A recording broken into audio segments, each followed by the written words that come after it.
ഞാനിന്ന് സൂപ്പർ മാർക്കറ്റിൽ പോയിരുന്നു. ഇവർ രണ്ടുപേരും കൂടി ഇന്ന് സൂപ്പർ മാർക്കറ്റിൽ പോയിട്ട് സാധനങ്ങൾ വാങ്ങിച്ചോണ്ട് വന്നു. എന്നിട്ട് ഐസ്ക്രീം കടത്തിലാണ് വാങ്ങിച്ചോണ്ട് വന്നത്.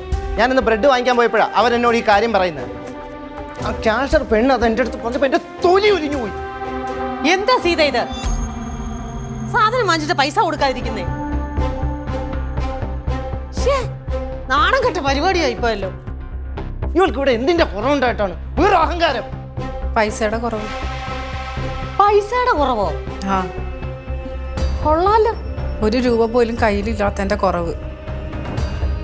നിങ്ങൾ പറഞ്ഞല്ലോ തൊലി ഉരിഞ്ഞു പോയിന്ന്. ആ കടക്കാരുടെ മുമ്പിൽ തൊലി ഉരിഞ്ഞു പോയത് എൻ്റെയാ. എൻ്റെ കൊച്ചൊരു ഐസ്ക്രീം എടുത്തുകൊണ്ട് വന്നപ്പോൾ അതിൻ്റെ കാശ് കൊടുക്കാനില്ലാത്ത എൻ്റെ പേരിൽ. നിനക്ക് വേണ്ട പൈസ ഞാൻ അയച്ചു തന്നില്ലായിരുന്നോ? ഇല്ലാന്ന് ഞാൻ പറഞ്ഞിട്ടില്ലല്ലോ. എല്ലാം കൃത്യമായിട്ട് അയച്ചു തരും. School fees, tuition fees, van fees, കടയുടെ ബില്ല് എല്ലാം കൃത്യമായിട്ട് തന്നെ അയച്ചു തരും. പക്ഷെ എന്തെങ്കിലും ഒരു ദിവസം ഒരു 10 രൂപ നിന്റെ കയ്യിൽ വെച്ചോ എന്ന് പറഞ്ഞിട്ട് എന്തെങ്കിലും തന്നിട്ടുണ്ടോ ഏട്ടാ?